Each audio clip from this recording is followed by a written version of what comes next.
Welcome back to Backroom Convos. I'm your host at the most Lesego M, Daddy Report, aka Shoot Your Shot. And maybe you might get a chance to call me Daddy like Cairo. Listen, if you are a fan of sports, stay tuned because you might like what we cooking. On today's episode, we are going to touch on the Kelly Khumalo case, or rather the Senzo Meyiwa case, of which I saw a clip of Kelly Khumalo actually speaking out about the entire thing. And I don't know if it's a good thing at this point. Like, for me, it's hard to like, sometimes you do get a feeling that this person is very much guilty, and I think my opinion is not clouded by or clogged by what Twitter is saying about Kelly, because I saw like a lot of people who were speaking on this matter with Kelly being involved in him hiring the contractor. Like, I still feeling different about a lot of things around this case. I haven't been following a lot of the things that were happening regarding this case, so I don't have full-on details as to who's involved, how they involved. I just heard Wuti. I think they said expect advice. They were saying with expect advice. They think Wuti Kelly should also be charged alongside the people who are the accused in like the case, So I was like, okay, I think maybe we need to have someone who is an expert to like kind of like break it down to us, Wuti, the Kelly Khumalo trial, and how is she not in jail, or like with those accused in like the jail cells or holding cells or whatever they call them. I don't know what they call them. Never been to prison before. So because they say that, and I'm like, okay, like what did they, if expect advice say which Kelly is guilty, she should be with the other people who are accused in this case. What is the reason she is not in there with the rest of the other guys? Like, I think I had some questions. I do still have those questions, and I think for me to give out a comment as far as like the output or my input to this without having all the facts, it would be very wrong. And a part of me, when I listen to the Kelly Khumalo, and I'm like, I still feel like, I might be wrong. I'm not saying that this is like it. I still feel she's guilty in a way, as much as like I do hear people which is not, she's being called these names on social media, A, B, and C. Like I do see all those things in social media, and I'm like, okay, and amongst those people, or like people that are catching a lot of smoke in social media, or on social media rather, it's people like, who's that guy, Chico Twana? At some point it was long way, and like there were a lot of people. I think Zandi is off the hook. I haven't heard anything about her, but I've heard something about Chico Twana saying Chico is very powerful.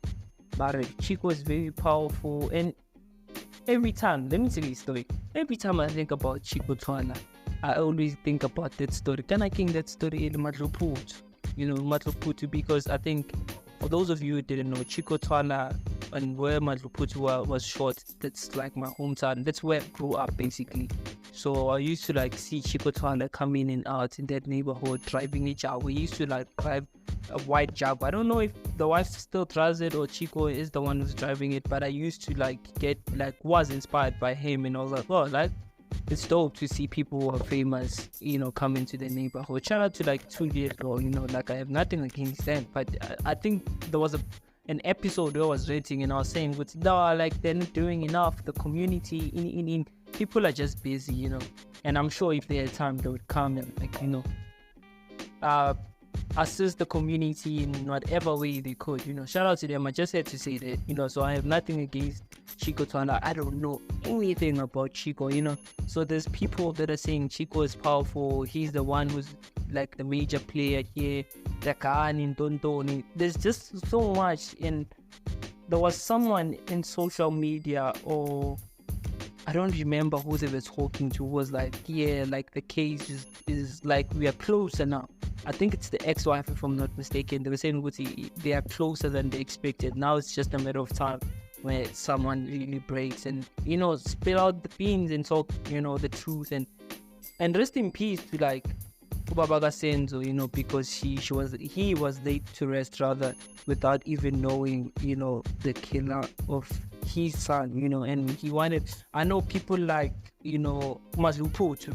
For those of you who might know, Madluputu is that guy. I forgot who Madluputu is. Madluputu, he used to date Pearl, man. That guy, I can believe it. Rob something.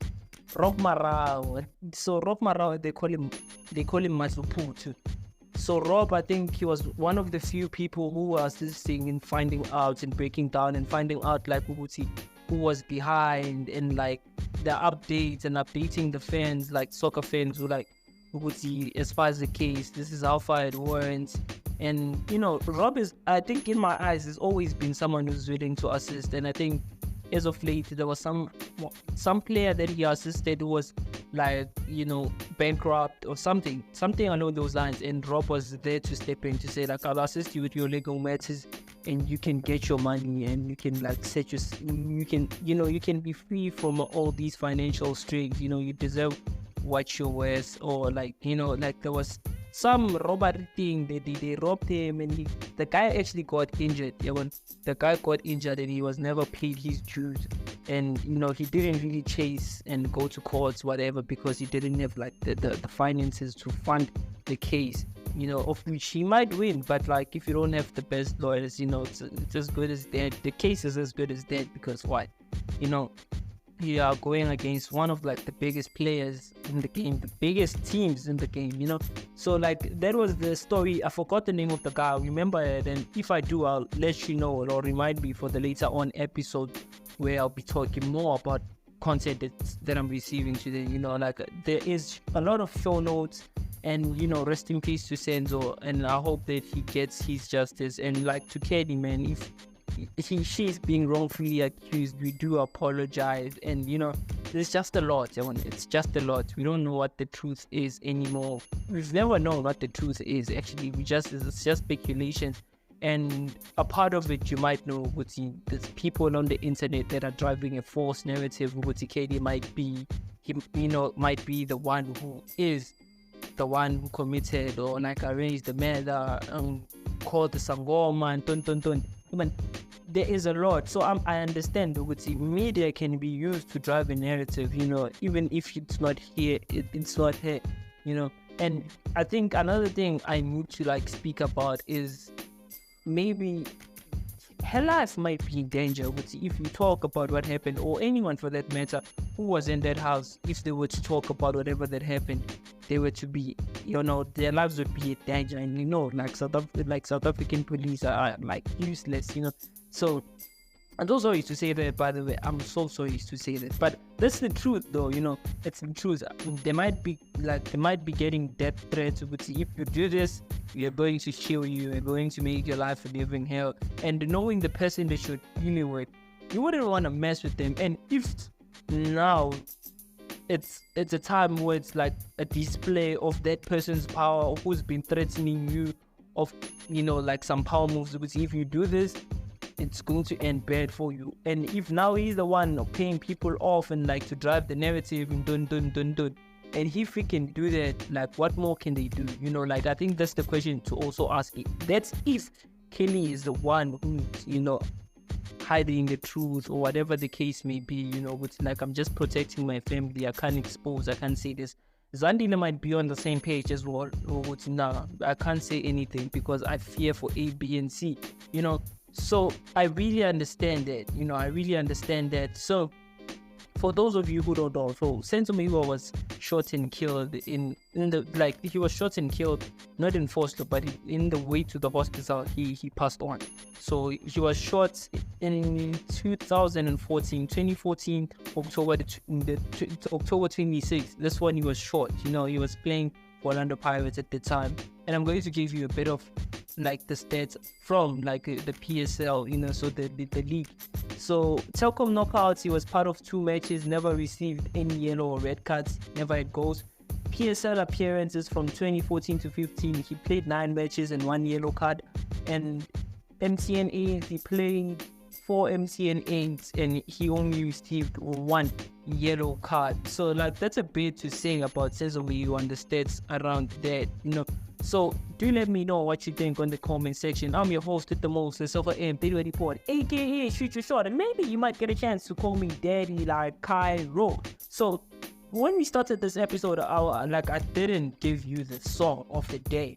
So I have to do that before we carry on with whatever that we have for today. So the song of the day is Jealousy featuring Rickelle and Kelly Harris. So the song was released 2013.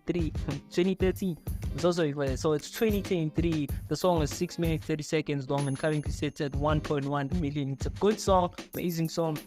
CKRSA is the one that released the song. So it features people like CKRSA, Tyler ICU, Lincoln, Kelly Harris. To name a few, to name all of them, that's all the people that were featured on the song.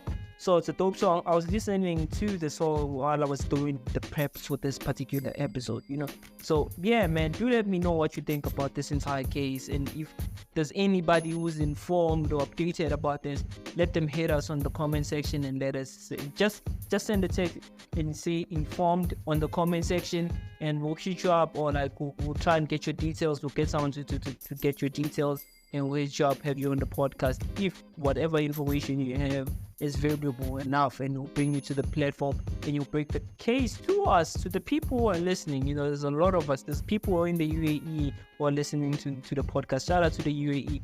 There's people in Malta, who are also interested. There are people in, there are people in Lesotho, Botswana, Zimbabwe, Mozambique who are also listening to the pod, who want the breakdown of, there's a lot of countries that listen, or the people from different countries that are listening to this. There's people in the USA. Shout out to, I think he's still in the USA as we speak. Shout out to, I forgot his name, Kamu. Kamu is still in the States, I think, because he's one of like the few people in the podcast, the biggest fans that listen to the podcast, and in the US. Because I used to think the biggest fan, or the biggest fan of the podcast, or the biggest follower of the podcast in the United States was Muzi. Is it Muzi? I forgot. Kolani Manzini, the one I was speaking about yesterday. So I used to think Kolani Manzini is like the one who's like always like, because the US numbers are like crazy, and I'm like, why do we have like crazy? Because after SA, according to Spotify, the second place that has a lot of listeners is the United States, But to my surprise, I don't know why, but to my surprise, when I look at the stats from, Chartable, Chartable is where you can get like stats for any podcast that's out there, the position they are, the impact, the listenership. And if someone wants to sponsor your podcast, they actually go to Chartable and they like look at the numbers and be like, oh, okay, this is like, worth the try, or like we can put our money to this for advertising, where you have like pre-roll ads or mid-roll ads, whatever the case may be. So that's the platform they use advertisers to they go through that to get to you, so like they use that platform. So yeah, in Chartable, the United States is not appearing at all.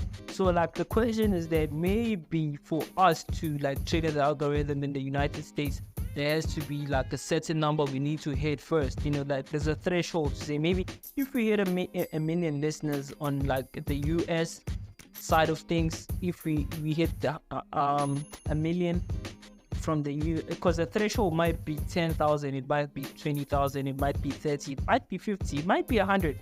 I don't know. So I'm just thinking, maybe it's a possibility for us to like trigger the algorithm in the United States. Maybe those are some of the numbers we need to hit.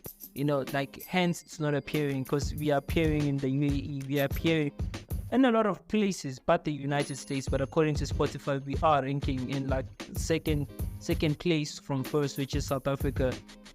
The United States is, but in the UAE, South Africa, we are ranking in all these places. I just don't know how these things work, but I did see the numbers. Not to say, I think for those of you who listen to the podcast, you remember I had an interview with Setu, the episode that I had with Setu. So Setu is like the podcast host, that I was like, the name of the podcast is I Had You at Damn, if I'm not mistaken. I Had You at Damn is the name of the podcast. So said to the guy that I was interviewing on the podcast, the IT guy who goes to UP and he's doing like the final year and dun. That guy, he was saying, which like numbers don't really matter, like the content that you put out, and as long as it really matters and it brings value to your listeners or the people that are watching you, that's all that matters, bro. Like I truly believe that, because I was also like listening to, I forgot the guy in the UK from the podcast called the CEO something, the CEO, like the something, the CEO, like why, bro, like why? I forgot his name, in the mind of like CEO something. So that podcast as well, it's the name of the guy is Stephen Butler. It's Stephen Butler or something.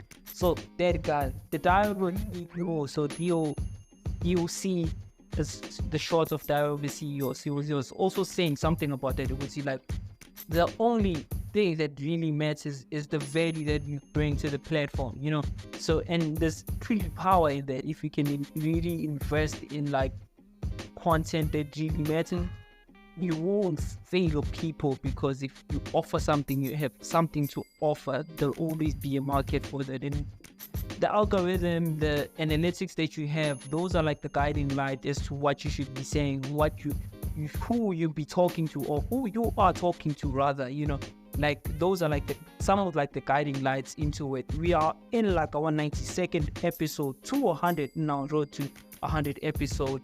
So very interesting. We've had a lot of people come through, and I did ask you yesterday, like, who's the first guest that you want us to have after 100 episode? And I had 5 names in mind. I had Emmanuel Musala, who's the CEO of Lavat. I had Mighty Mabule, who's the chairperson or the CEO, the founder of Mabule International.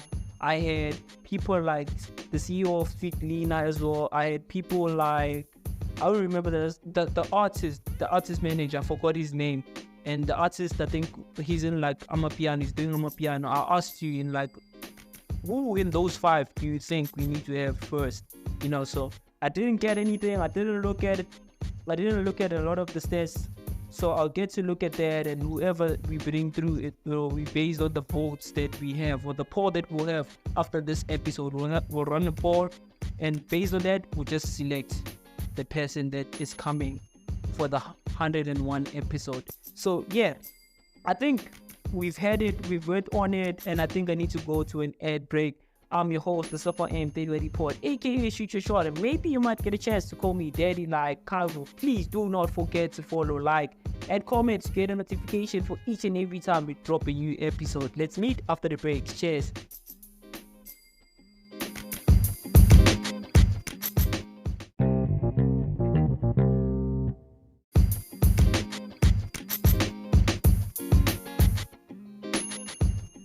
Welcome back to Backroom Convos. I'm your host with the most, Lesego M Daily Report, aka Shoot Your Shot. Maybe you might get a chance to call me Daddy like Cairo. Before we went on the break, we were talking about the Kelly Khumalo, Senzo Meyiwa case, and the statement that he released last night, I think 6:30. I saw those on the news, and we spoke about Chico Twala. We spoke about Liam Carey, the Jealousy song, which is like a really nice song, though. And I think we spoke about something else. I just don't remember what we spoke about. Oh, we spoke about like the value proposition as far as like anything, any product, the market and stuff. And like we spoke about all that when we went to the break, right? Before we went on to the break. So yeah, man. I think now I'm not sure like what to talk about first, but like let's touch on like the Rickelle. Is it Rickelle? That's how you pronounce it? Yeah, it's Rickelle. So Rickelle, for those of you who don't know, Rickelle is like the road manager, according to her. She's a road manager at Areece. And there's been a situation with Rickelle and Thakgi, and Thakgi has been spreading some misinformation or misinforming people on social media and spreading a lot of lies and hate on social media, according to her. It's not me, according to her, So Rickelle came out on social media and she was saying, you remember, and I think I even spoke about Thakgi about it, when she was saying, no, she doesn't like me, Areece should be getting another girlfriend, that girl is not good for her, like A, B, and C, So that like really triggered her. there was a moment where Thakgi, I think they were in the same concert, and a DSTV concert or Heineken concert. So Thakgi, or like there were people were not really allowed to record because this thing was supposed to premiere on TV, so nobody was actually allowed to record. So Thakgi came through with his friend and started recording A, B, and C. And Rickelle was like, no, like you can't, like, dude, this thing is going to appear on TV and you can't like really record the rehearsals, you know.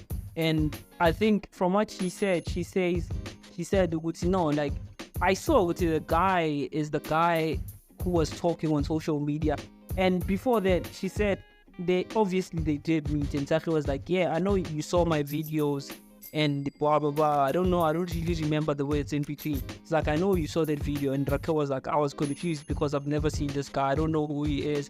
I don't know what he even talks about. And I think the management, they said the management that Areece is under, so we didn't know. I also thought like Rickelle like is the one person who handles like the bookings and the marketing. I thought like she was the one person who's doing everything for Areece, right?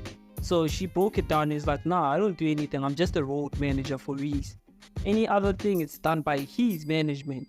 He's still independent, and they like hired an independent agency to handle some of these things, you know. So the gigs, there's an agent who does that. There's A, B, and C, you know. Like me, I just play my part, and if I stretch my hand in some of these things, I just do it because like some of these things have to be done, and like for the brand or like the agency to understand the artist, like Rickelle is the closest thing to Areece, you know. If you don't get Areece, the closest thing to him is the girlfriend, who was also like the manager, the road manager. So anything you need to know about Areece, he's the person to contact. That's what she was saying. She said, I don't know what this guy was talking about on social media. She spread a lot of misinformation about me and Areece and the marketing or like whatever is behind it. So when they met the second time, which is like the DSTV gig where Areece was rehearsing, and she saw Thakgi, and he's like, no, stop recording. And when she realized because she was speaking to Thakgi, she was like, oh, it's you, nigga. You and me are not cool, so we can't be talking. Can you please just leave? So Thakgi, I think the following was it a Sunday or Monday? He released the video and he was saying, no, I met the chick and the chick was so rude, and you know, A, B, and C, and you know, I was like, oh, okay, like Thakgi was lying to us, or like what's going on? And now it had me thinking, like, okay, you know, like Areece is dope, you know, like he's dope, but I've been saying what a lot of people have been saying, basically. He's been, you know, acting like an upcoming artist ever since, you know. Like, if there is a management behind that, I think they're not doing a very great job, you know, of which I doubt. I think Rickelle is just lying to us, or like, but like how, guys? Like, probably someone is not doing their job there, or like there's someone who lacks vision. There is management, but within that management there's no one who has a vision for the boy, you know. That's what I think, in my opinion, if that is true, you know. So I don't know, Thakgi might be telling the truth. Rickelle or Rochelle is the name. Is it Rochelle or Rickelle? I don't know. So either one of them is telling the truth, you know, like, because now I can read between the lines. This one might be saying this, but you know, maybe she's saying this also, like, is not telling us the whole truth about the entire situation, you know. She might be telling the truth. Even the Thakgi might have, you know, given us lies about the entire predicament, you know.